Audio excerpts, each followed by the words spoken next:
அனைவருக்கும் வணக்கம். நான் உங்க பாரா பேசுறேன்.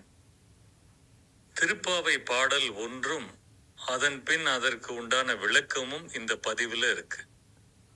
கேட்டு மகிழுங்கள். திருப்பாவை பாடல் 1. மார்கழி திங்கள் மதி நிறைந்த நன்னாளால் நீராடப் போதுவீர் போதுமினோ நேரிழையீர் சீர்மல்கும் ஆய்பாடிச் செல்வச் சிறுமீர்காள் கூர்வேல் கொடுந்தொழிலன் நந்தகோபன் குமரன் ஏரார்ந்த கண்ணி யசோதை இளம் சிங்கம் கார்மேனி செங்கண் கதிர்மதியும் போல் முகத்தான் நாராயணனே நமக்கே பறை தருவான் பாரோர் புகழப் படிந்தேலோர் எம்பாவாய். இந்த பாடலின் விளக்கம்: மார்கழி மாதம் பிறந்துவிட்டது. முழு நிலவு ஒளி வீசுகிறது. செல்வ வளம் நிறைந்த ஆயர்பாடியில் வசிக்கும் அழகிய மங்கையர்களே, அழகிய அணிகலன்களை அணிந்த கன்னியரே, எழுந்திருங்கள். இன்று நாம் அதிகாலையில் நீராடக் கிளம்புவோம். கூர்மையான வேலுடன் நம்மை பாதுகாத்து வரும் அரிய தொழிலைச் செய்யும் நந்தகோபன், அழகிய கண்களை உடைய யசோதா பிராட்டி ஆகியோரின் சிங்கம் போன்ற மகனும் கரிய நிறத்தவனுமான தாமரை மலரை போன்ற சிவந்த கண்களை உடையவனும் சூரிய சந்திரர்களைப் போல பிரகாசிக்கும் திருமுகத்தை உடையவனும் நாராயணனே கண்ணனாக அவதரித்து நமக்கு அருள் தர காத்திருக்கிறான். அவனை நாம் பாடி புகழ்ந்தால் இந்த உலகமே நம்மை வாழ்த்தும் என்று கூறி தோழியரை நோன்பு நோக்க அழைக்கிறாள் ஆண்டாள். அனைவருக்கும் வணக்கம். இன்னைக்கு திருப்பாவை பாடல் 2 பத்தி பார்க்க போறோம். வையத்து வாழ்வீர்கள் நாமும் நம் பாவைக்குச் செய்யும் கிரிசைகள் கேளீரோ, பார்க்கடலுள் பையத்துயின்ற பரமனடி பாடி நெய்யுண்ணோம் பாலுண்ணோம் நாட்காலே நீராடி மையிட்டு எழுதோம் மலரிட்டு நாம் முடியோம் செய்யாதன செய்யோம் தீக்குறளை சென்றோதோம் ஐயமும் பிச்சையும் ஆந்தனையும் கைகாட்டி உய்யுமாறெண்ணி உகந்தேலோர் எம்பாவாய்.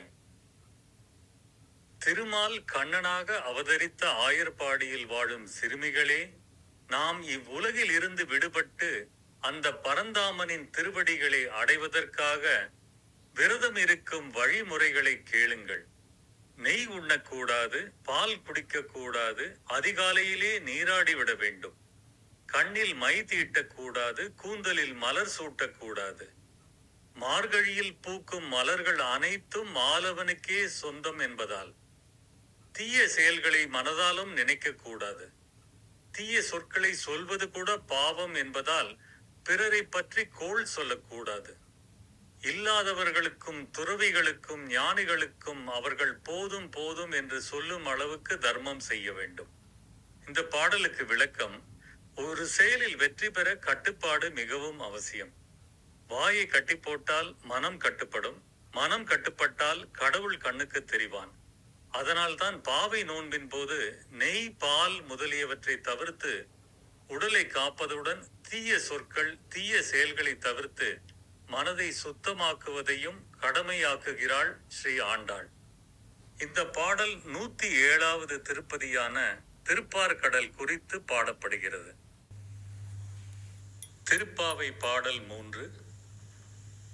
ஓங்கி உலகளந்த உத்தமன் பேர் பாடி நாங்கள் நம் பாவைக்குச் சாற்றி நீராடினால் தீங்கின்றி நாடெல்லாம் திங்கள் மும்மாறி பெய்து ஓங்கு பெருஞ்சென்னல் ஊடு கயலுகள பூங்குவளைப் போதில் பொறிவண்டு கண்படுப்ப தேங்காதே புக்கிருந்து சீர்த்த முலை பற்றி வாங்க குடம் நிறைக்கும் வள்ளல் பெரும் பசுக்கள் நீங்காத செல்வம் நிறைந்தேலோர் எம்பாவாய். இதன் பொருள்: சிறுமியரே, நம் பரந்தாமன் வாமன அவதாரத்தில் 3 அடிகளால் விண்ணையும் மண்ணையும் அளந்து தன்னுடையதாக்கிக் கொண்ட உத்தமன். அவனது சிறப்பை குறித்து பாடி நம் பாவைக்கு மலர்கள் சாத்தி வழிபடுவதற்கு முன் நீராடச் செல்வோம். இந்த விரதம் இருப்பதால் உலகம் முழுவதும் மாதம் 3 முறை மழை பெய்து தண்ணீர் இல்லாத குறையை போக்கும். மழை காரணமாக வயல்களில் சென்னல் செழித்து வளரும். மீன்கள் வயலுக்குள் பாய்ந்தோடி மகிழும். குவளை மலர்களில் புள்ளிகள் உடைய வண்டுகள் தேன் குடிக்க வந்து கிறங்கி கிடக்கும். வள்ளல் போன்ற பசுக்கள் பாலை நிரம்பத் தரும். என்றும் வற்றாத செல்வத்தை இந்த விரதம் தரும். இந்த பாடலுக்கு விளக்கம், திருப்பாவை என்றாலே கிருஷ்ணாவதாரம் குறித்து பாடப்படுவதுதான். அதிலே முதல் 10, அடுத்த 10, அதற்கு அடுத்த 10 என 3 பிரிவாக்கி அதற்குள் ஒரு பாடலில் வாமன அவதாரத்தை பாடுகிறாள் ஆண்டாள். திருமாலின் பாதம் பட்டாலே மோட்சம் நிச்சயம். அதனால் அதை உத்தம அவதாரம் என்று வேறு போற்றுகிறாள். பகவானை வணங்கினால் எல்லா வளமும் சித்திக்கும் என்பது ஆண்டாளின் அனுகிரகமாக இருக்கிறது. இந்த பாடல் திருக்கோவிலூர் உலகளந்த பெருமாளை குறித்து பாடப்பட்டுள்ளது. ஆழிமழை கண்ணா ஒன்று நீ கைகரவேல், ஆழியுள் புக்கு முகந்து கொடார்த்தேரி, ஊழி முதல்வன் உருவம் போல் மெய்கருத்து, பாழியன் தோளுடை பத்மநாபன் கையில் ஆழிபோல் மின்னி, வலம்புரி போல் நின்றதிர்ந்து, தாழாதே சார்கம் உதைத்த சரமழை போல், வாழ உலகினில் பெய்திடாய், நாங்களும் மார்கழி நீராட மகிழ்ந்தேலோர் எம்பாவாய். இந்த பாடலுக்கான விளக்கம், மேகத்துக்கு அதிபதியான கடவுளே, நாங்கள் சொல்வதை கேளுங்கள்.